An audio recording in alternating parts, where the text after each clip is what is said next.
안녕하세요. 질문다락방의 수학 멘토 과학 멘토입니다. 이번 5월 리뷰 영상으로 다시 찾아왔습니다. 그렇죠. 자, 이번 달에는 이제 슬슬 날씨가 풀리기 시작하면서 여러분들이 이제 자유로운 시간을 보내고 있을 걸로 예상이 되는데요. 네, 이번에 심지어 거리두기도 밖에서 그쵸. 마스크도 풀 수 있고 네. 사람들 이런 제한도 없고 시간 제한도 없고, 물론 친구들이 아직 밤늦게 돌아다니면 안 되지만 그렇죠. 가정의 달을 맞아서 이벤트도 많을 것 같고 여러분들의 기분도 한층 조금 산뜻해졌을 거라 생각을 하는데, 그런데 혹시 밖에 돌아다니면서 마스크를 벗고 다니는 사람들 보신 적 있나요? 주변에 카이스트 질문다락방. 이제 과학 주제로 한번 넘어가 볼까 하는데요. 과학 주제는 이번에 우주선 누리호에 관한 이야기였죠. 맞습니다. 누리호 혹시 관심이 평소에 있으셨나요? 이번에 최근에 발사를 했던 누리호인데 이제 거기 발사한 곳이 제 고향 바로 옆이거든요. 작년 10월에 발사를 했던 그때가 근데 제 고향이 고흥인데 이제 나로도가 우주 센터가 있는 곳이 아마 그 옆으로 알고 있습니다.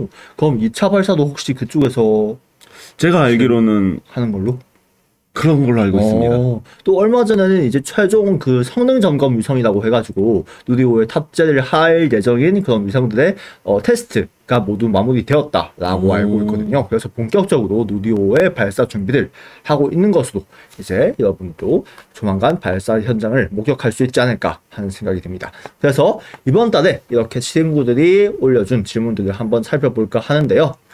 이제 지금까지 총 53개의 질문을 올려주셨고요. 이게 실시간으로 계속 업데이트가 되고 있어요. 지금 많아요. 제가 어제까지 봤는데 이게 계속 올라오더라고요. 오늘 아침에도 한 10개 정도가 추가적으로 올라왔어요. 오늘이 리뷰 촬영일인데 이제 오늘 5월 14일 딱 맞춰가지고 제가 그래서 다 살펴보진 못했지만, 그럼에도 불구하고 그 40여 개의 질문 중에서도 이제 여러분들 중에서 생각이 비슷한 그런 질문들이나 아니면 굉장히 다양한 특이한 방향성을 가지고 질문을 올려준 친구들이 있었기 때문에 그렇게 한번 질문 몇 가지를 짚어보려고 합니다.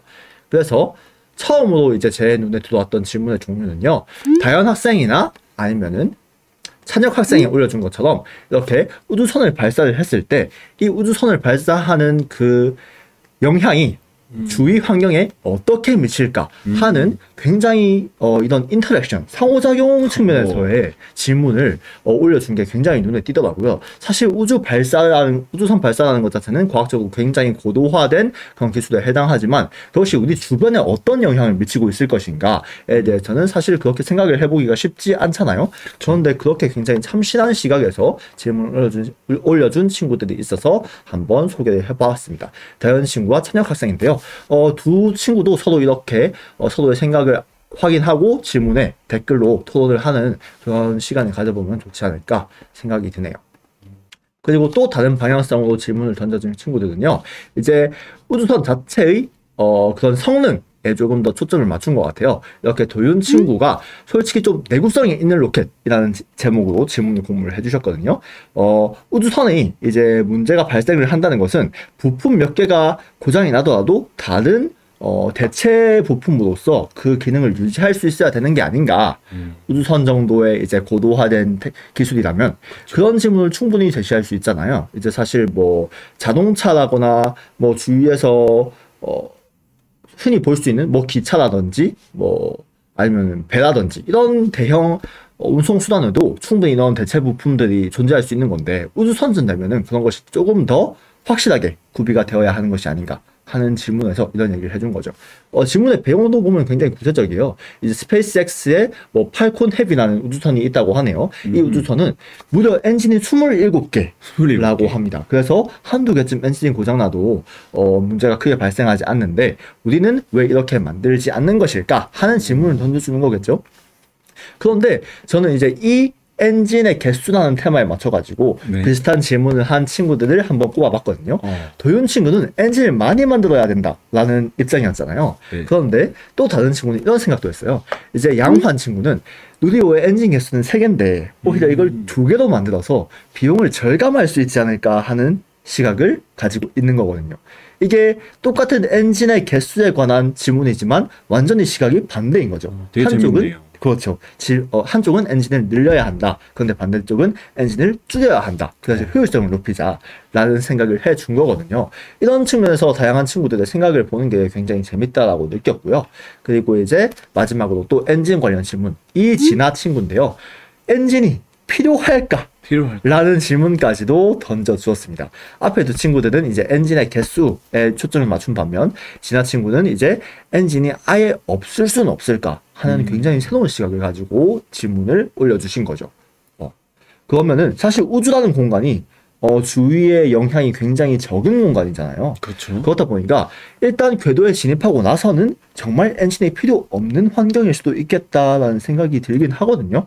이거를 그러면 어떻게 궤도 진입 시까지 엔진 없이 우주선을 정상적으로 가동시킬 것인가 하는 문제에 대해서 조금 더 창의력을 한번 발휘해 볼 만한 가치는 있는 거겠죠. 그렇습니다. 그래서 저도 이 진화 친구의 질문도 굉장히 이야기할 만한 거리가 많다는 많은 재밌는 질문이라고 생각이 들었습니다.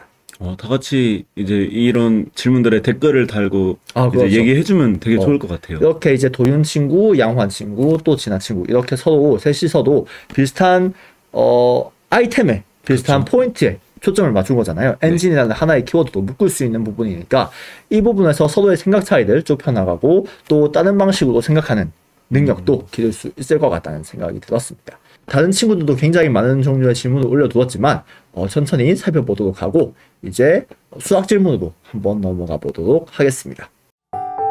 하이스트 질문 다락방. 자, 그럼 이번엔 수학으로 넘어가 보겠습니다. 이제 4월 전까지랑 다르게 이제 수학 질문 방식이 바뀌었는데요. 네. 이번부터는 키워드, 이제 세 가지 키워드를 저희가 제시를 하면 여러분이 그 세 가지 키워드 혹은 2개 이상 들어간 문제를 만들게 이제 방식을 바꿨어요. 왜냐하면 수학이 아무래도 여러분이 어려워하는 것 같아서 그렇죠. 이제 좀 더 이제 여러분이 생각해낼 수 있는 문제를 한번 만들어 보는 게 어떤가 하는 취지에서 이렇게 바꿔 보았는데요. 그리고 이렇게 이제 진행을 하면은 서로의 문제도 풀어보는 그렇죠. 그런 커뮤니케이션이 가능하기 때문에 조금 더 좋지 않나라는 생각도 들거든요. 네, 좀 더 이제 서로의 문제를 풀어보면서 여러분이 교류할 수 있는 이런 방향을 좀 더 우리가 원하기 때문에 이렇게 네. 한번 바꿔보았습니다.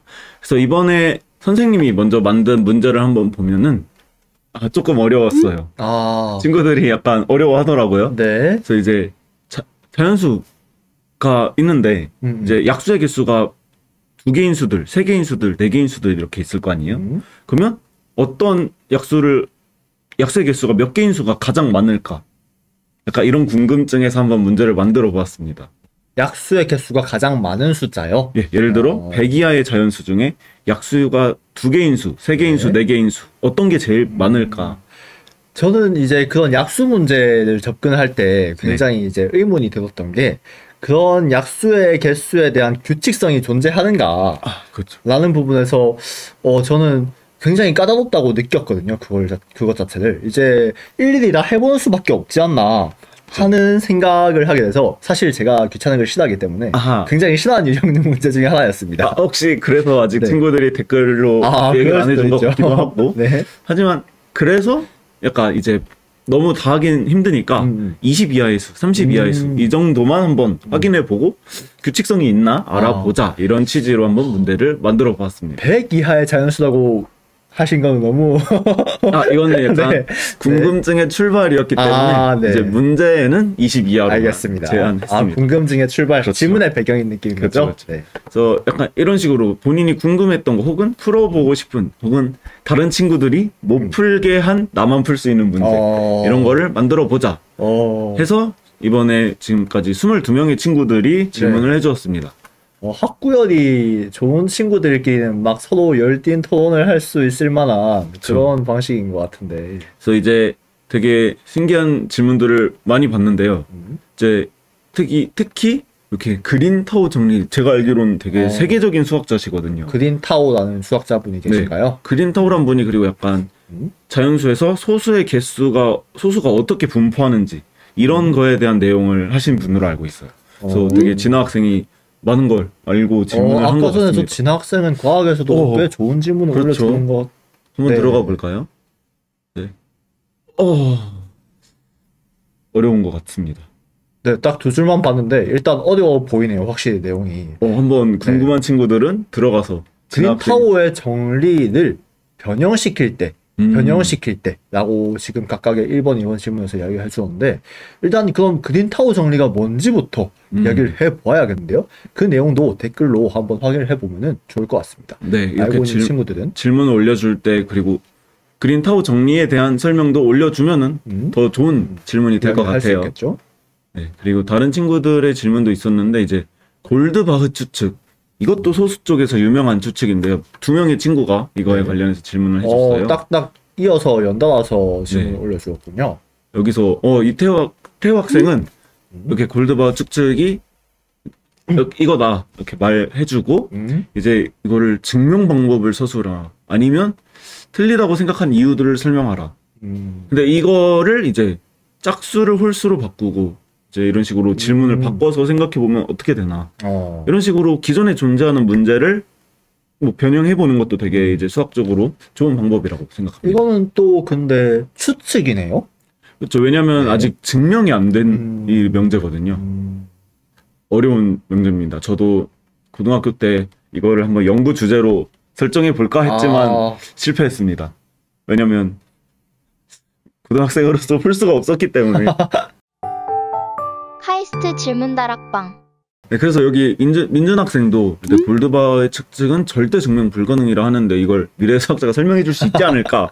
네. 저희가 딱 말하는 이야기죠. 영재원에서 배웠다가 그렇게 알게 되었다고 하네요. 네, 그래서 이 문제가 지금은 우리가 못 풀지만 옛날엔 페르마 추측도 못 푸는 문제였지만 그렇죠. 결국엔 풀렸죠. 네. 그것처럼 나중에 새로운 어떤 방법을 누가 발견해서 증명할 수 있는 문제가 되지 않을까 싶습니다.